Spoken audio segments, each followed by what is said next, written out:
Welcome to the Immigration.ca live stream series. My name is Andrea, and I'm here with immigration lawyer Colin Singer. Colin is managing partner of Immigration.ca. Colin is also managing partner of Global Recruiters of Montreal, our in-house employment search consulting enterprise. Our main topic today is going to be how to find a job in Canada. Thank you very much for bearing with us. We just had a small technical error, so we're going to continue right now. So before we get started, we'll quickly mention express entry draws. The last express entry draw was on March 1st, so the CRS score was 434. So we do anticipate another express entry draw shortly. So Colin, Yeah, we've been obviously a 3-week period since the last draw. We've seen healthy numbers in each draw for the beginning of the year, declining CRS scores, so our fingers are crossed. Maybe there'll be a draw today. It's happened before where the government has held a draw on a Thursday or even a Friday. So we've got a couple of hours left in the week, and we'll be watching and waiting. Right. So let's head in to today's topic, which is how to find a job from outside Canada. A big challenge for many individuals, yes, obviously. Right. So, those applying under express entry, there's the two main classes, the Federal Skilled Worker Program as well as the Skilled Trades Program. So obviously... those are the two bigger categories that we obviously want to cover. What we're going to talk about today also includes individuals applying under provincial nomination programs under express entry, or the Canadian Experience class. So, if you're in the Canadian Experience class, you're hopefully working in Canada, and this has a limited application for you. But the broad categories of federal skilled worker, talk to our viewers on recap what we've talked about during our last live stream. What are the main categories? How does the system work in terms of coding your occupation? Okay, so to qualify under express entry, you need to have 1 year full-time work experience under a qualifying occupation. So in order to determine if you have a qualifying occupation, you need to go to the NOC code, which is a National Occupational Classification. So there's A, B, and 0 that qualify. So NOC 0 occupations are, for example, managerial occupations. NOC A, that would be those occupations requiring university degrees. Right. And then there's NOCB. So those would be occupations that require, for example, a college degree. Right. In a summary sense, for a layman's description, the A occupations are more or less the professional positions: lawyers, accountants, doctors, architects, engineers, and other professional types requiring a degree of education. And then there's the B occupations, again, are the technical and skilled trades. Mm-hmm. Anyone who's going in the skilled trades category, their occupation would be coded under one of the larger B categories of occupations. You can find all of this under a really great tool that we use. It's the tool that we referred to in our last live stream. Yes. We're going to include a link in our today's presentation. Once it's uploaded, we will include a link on YouTube and I think on Facebook as well. So you'll have access to a wonderful tool that gives you an overview of the descriptions of the various occupations.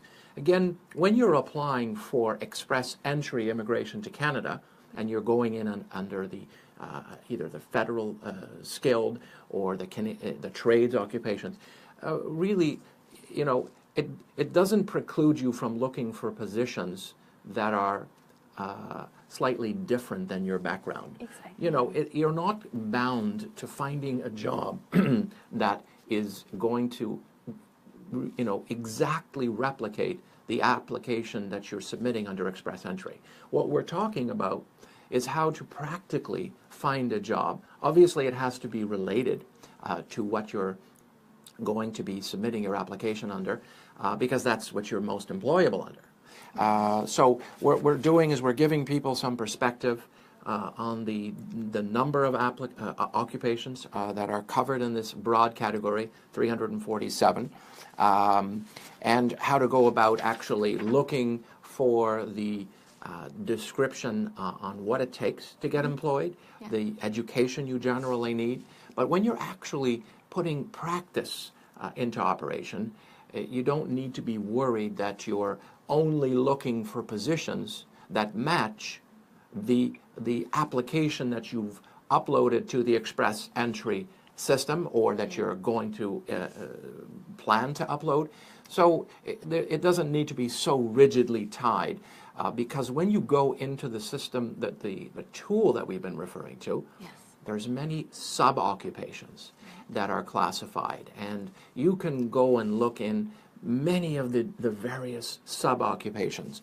So we don't want people to be so rigidly tied to the application description that they're preparing. They can enlarge the scope of occupations that they're going to try to consider for employment purposes.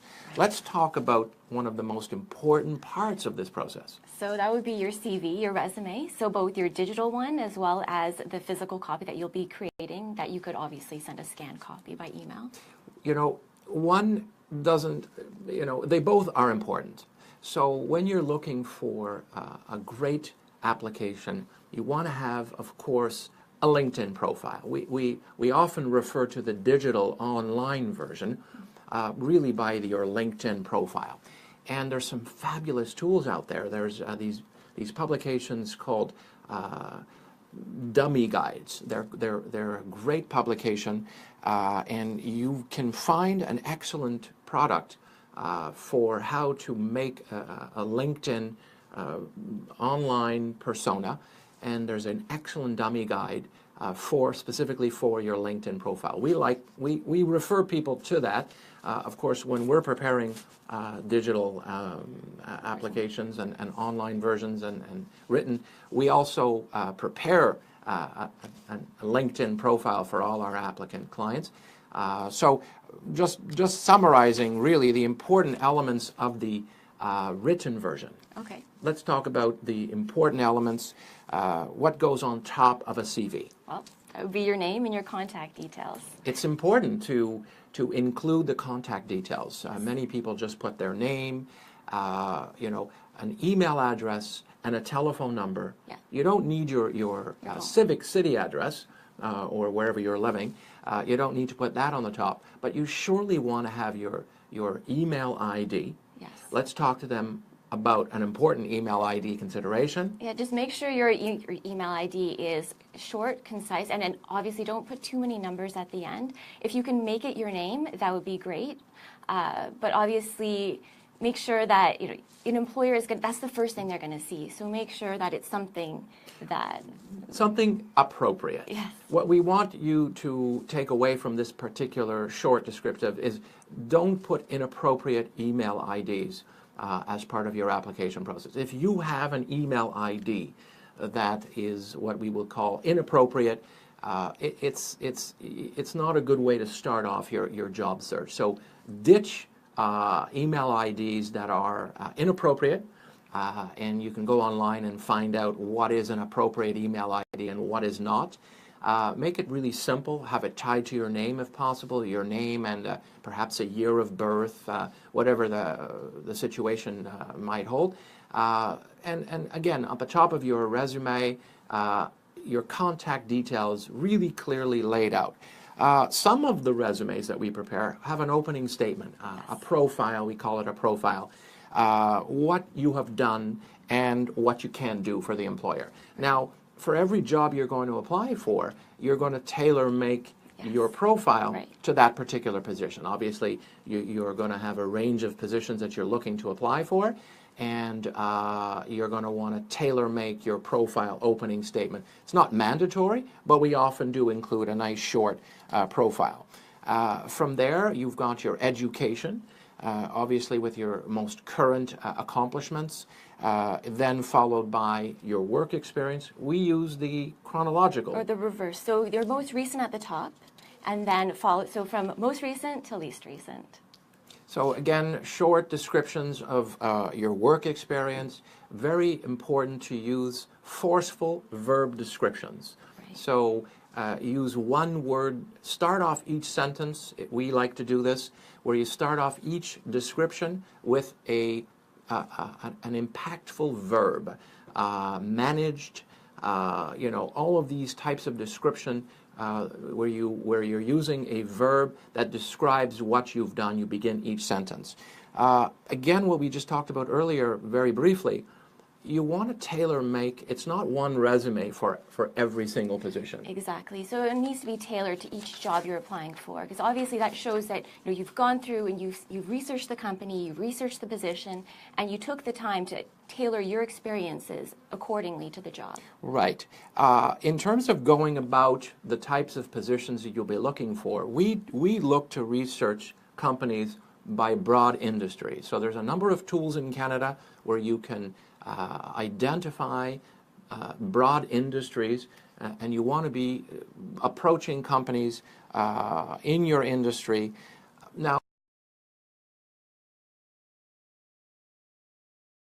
each company, you want to put the time, look at the hiring trends that your particular employer that you're looking to approach has been undergoing. You'll get a sense of where they're headed sometimes. There's a lot of useful information on a company's website. You'll be able to see positions that might be currently open. You'll be able to take a look at perhaps an industry direction where they're headed, and you'll be able to gauge whether this is an up and coming potential employment opportunity. Let's talk about hiring managers. Again, Okay. It's not good to direct your messages and your applications to the personnel department. That generally doesn't go very far. So if you can identify a hiring manager, this is a bit more strategic. It's a bit more direct, because the person who's going to be ultimately making a decision is who you want to be contacting. What we like to do, and I certainly emphasize this with our search consultants, is that you want to contact by phone wherever possible. More difficult, how do you maximize your chances to reach a hiring manager by phone? You want to do this early in the day. Earliest part of your day. Some hiring managers, many people are in the office by 7 o'clock, 7:30, 8 o'clock. That's the time you want to try to get through the phone, get into their personal phone mail, call them, and if you're lucky to reach them, that's golden. And the key is a 40-second introduction conversation. Whatever you want to convey, you need to practice this, prepare a script, and you need to be able to summarize everything you're looking to achieve in a 40-second phone call. If you reach the hiring manager, and that's golden if you can do that, it does happen occasionally, you want to be able to reach them and give a very concise 40-second message. People don't have 2-3 minutes to listen to what you have to say. So you want to prep them why you're calling them, what you're looking to achieve, and you're going to give them a follow-up in your discussion. You're going to be able to tell them what they can look for, and that's really, if you can accomplish all of that, that's a successful phone call. Now, if you can't reach them by phone, email is second best. Exactly. What do they need to do with email? Obviously, as Colin mentioned, you need to keep it concise as well. So 40 seconds for a phone call, but for an email, maybe 3 to 4 sentences. Obviously, in the subject line, you can include your name and the position that you're looking to apply to, for example. And obviously, tailor those 3 to 4 sentences. Keep them concise. You know that this person's getting tons of emails, so you want to be able to stand out. Another important point that I'd like to emphasize, and we again encourage all our clients who are looking for work